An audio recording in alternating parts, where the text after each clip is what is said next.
Oke, selamat datang di channel Edukamori. Pada kesempatan kali ini, Bapak akan menjelaskan tentang apa itu berpikir computational.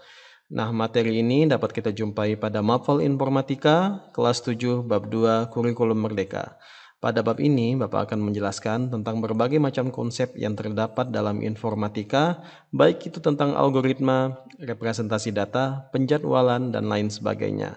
Bapak juga akan membahas beberapa soal yang terkait di dalamnya karena nantinya soal-soal ini ada kaitannya dengan kehidupan kita sehari-hari. Nah, untuk adik-adik sekalian dapat menemukan materi ini pada halaman 25 sampai 28 di buku paket Informatika kelas 7. Untuk selengkapnya, yuk kita simak bersama-sama. Oke, yang pertama kali Bapak bahas di sini adalah apa itu berpikir computational. Nah, berpikir computational ini mungkin sedikit asing di telinga kita karena bagi kawan-kawan yang baru belajar informatika agak bingung apa yang dimaksud dengan computational. Nah, berpikir computational itu sendiri adalah berpikir bagaimana menyelesaikan masalah dengan cara meniru bagaimana komputer menyelesaikan permasalahannya juga. Jadi kata sederhananya adalah kita melihat bagaimana komputer itu punya kerja, bagaimana komputer itu punya solusi, kemudian dari cara komputer itu menyelesaikan permasalahannya, kita tiru. Nah, gitu ya. Kita tiru dan kita coba adaptasikan itu dengan permasalahan yang kita hadapi. Nah, itulah yang dinamakan berpikir computational. Oke, selanjutnya, apa saja contohnya yang dapat kita temukan di dalam berpikir computational? Oke, kita bisa lihat di sini yang pertama ketika kita buat jadwal, tentu kita punya rentetan kegiatan dari kegiatan yang prioritas sampai yang kegiatan sampingan. Nah, ini juga menerapkan bagaimana komputer itu menyelesaikan permasalahannya.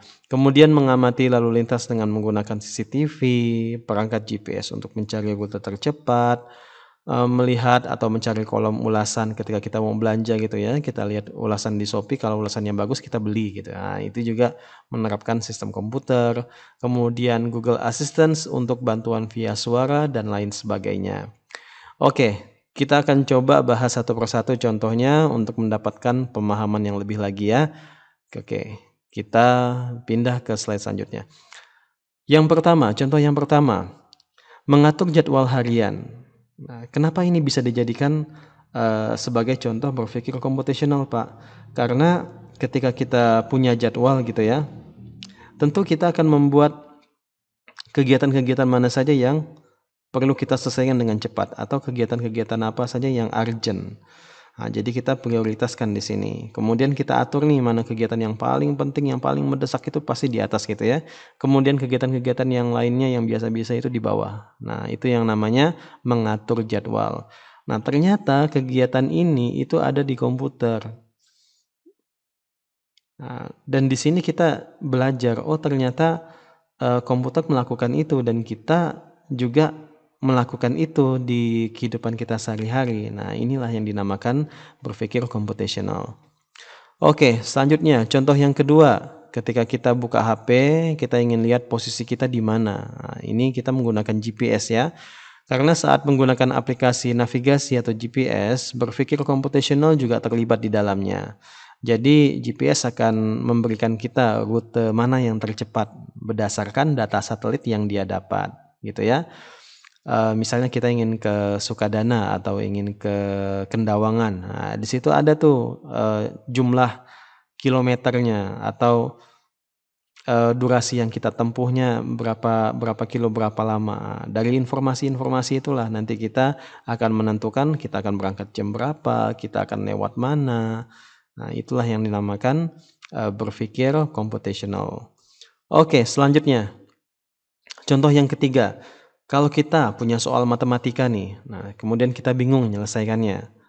Otomatis kita coba melihat rumus gitu ya, melihat rumus yang sudah ada di buku, kemudian coba menerapkannya. Nah, di sini juga termasuk ke dalam contoh berpikir computational, yaitu berpikir dengan cara memecahkan masalah dengan mengaplikasikan rumus-rumus yang sudah ada. Selanjutnya, oke, kalau kita punya bisnis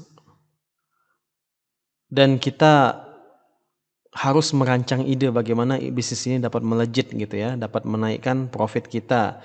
Dan tentu kita punya strategi-strategi yang harus kita lakukan. Bahkan dari strategi-strategi itu harus kita optimalkan. Nah, kata optimalkan inilah yang nanti menjadi bagian dari berpikir computational. Contoh lainnya juga dapat kita lihat pada apa ini? Belanja online. Ketika kita buka Shopee, buka Tokopedia, atau buka Lazada gitu ya. Oke, kita ingin beli HP nih. Tentu kita lihat dulu ulasannya itu. Nah, ulasan ini kalau di dunia nyata ya kawan-kawan, itu sama aja dengan kita tanya kawan.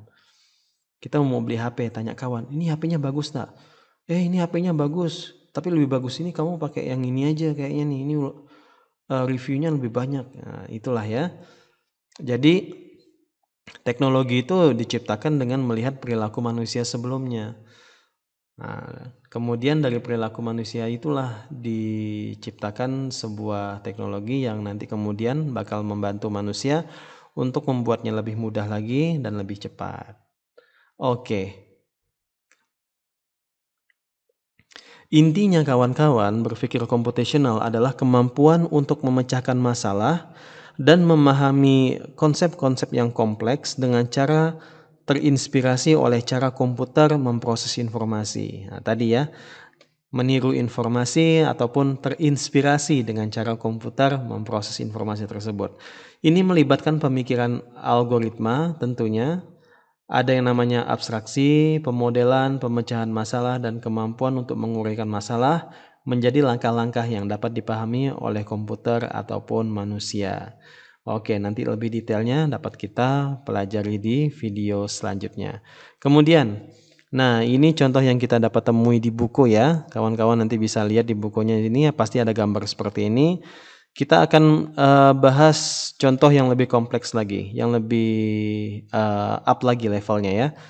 Berpikir komputasional. Kita lihat di sini ada gambar 1, gambar 2, gambar 3. Oke, gambar 1, 2, dan 3 itu sama-sama punya masalah atau sama-sama punya kebutuhan. Apa itu? Betul sekali, membuatku kue. Gambar 1 kita lihat mama sama anak lagi buat kue. Gambar 2 ini ibu-ibu lagi bikin usaha kue. Dan gambar yang ketiga ini bapak-bapak sedang mengawasi mesinnya memproduksi kue. Oke, kita bahas satu persatu. Foto 1 itu kue dibuat dengan manual oleh tangan manusia dengan peralatan seadanya. Kita lihat peralatannya seadanya. Ini ada panci, kemudian ada spatula, bahannya juga seadanya, telur, ini dan sebagainya ya. Oke, semuanya sederhana lah di foto yang pertama ini. Kita pindah ke foto yang kedua. Foto kedua itu kue dibuat untuk usaha. Tentu di dalamnya itu tidak hanya satu orang ya. Ini pegawainya banyak ini. Di belakang-belakang ini. Ini ada konsumen yang sedang nunggu kuenya jadi gitu ya. Intinya di foto kedua ini perlu jumlah orang yang banyak dan perlu jumlah alat yang banyak. Oke, sampai sini paham ya? Nah, di foto ketiga ini inti permasalahannya ya. Inti bahasanya ada di sini. Mesin ternyata meniru alat-alat dan bahan yang ada pada foto 1. Ada telur, ada gandum dan lain sebagainya. Itu informasi yang ditangkap oleh mesin tadi.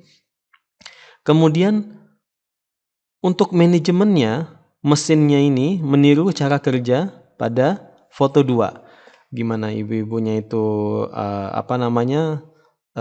meletakkan kuenya itu di atas teflon, di atas loyang gitu ya. Kue-kuenya itu disusun dengan rapi, kemudian dimasukkan ke dalam oven. Nah, itu adalah langkah-langkahnya. Ternyata langkah-langkahnya itu ditiru oleh mesin. Maka kita lihat di foto ketiga ini tidak perlu banyak orang. Tidak kayak di foto 2. Orangnya cuma 1 saja. Tapi semuanya kegiatannya itu mulai dari mengadon, kemudian memasukkan ke dalam bungkusan, semuanya dikerjakan oleh mesin. Nah, proses mesin memahami atau memproses informasi tentang cara membuat kue, cara mencetak kue, cara memasukkan kue ke dalam bungkusan. Itulah yang dinamakan berpikir computational. Itulah yang dinamakan mesin meniru perilaku manusia. Sampai sini paham ya? Oke, mudah kan? Kita lanjut. Berpikir computational tidak hanya berfokus pada keterampilan teknis saja, khususnya dalam pemrograman atau menggunakan komputer. Berpikir computational ini, nah kita tekankan sini ya, lebih pada pendekatan kita dalam memecahkan masalah yang terinspirasi oleh komputer. Bagaimana komputer menyelesaikan permasalahannya juga. Nah, di sini untuk teknik berpikir computational kita akan bahas lebih rinci lagi. Ada tentang pemecahan masalah atau dekomposisi, ada abstraksi, pemodelan, pengujian, optimasi, dan kemampuan beradaptasi. Nanti satu persatu kita akan bahas lebih detail di video yang akan datang. Nah, di sini yang terakhir Bapak akan menjelaskan bahwa berpikir computational ini sangat penting bagi kehidupan kita, baik itu untuk informatika sendiri, untuk ilmu komputer sendiri, bahkan untuk kecerdasan buatan atau AI dan sebagainya seperti itu ya. Dan lebih dari sekadar menggunakan komputer atau bahasa pemrograman, berpikir computational adalah tentang mengembangkan pemahaman. Ini kata kuncinya. Tentang mengembangkan pemahaman kita supaya pemahaman kita itu lebih dalam lagi, lebih rinci lagi, lebih bagus lagi tentang bagaimana masalah itu nantinya dapat dipecahkan secara sistematis, terstruktur, dan efisien. Oke, itu saja yang dapat Bapak jelaskan untuk materi hari ini. Selanjutnya kita akan membahas lebih rinci lagi tentang berpikir computational beserta berbagai macam teknik yang ada di dalamnya. Oke, simak terus videonya. Sampai jumpa.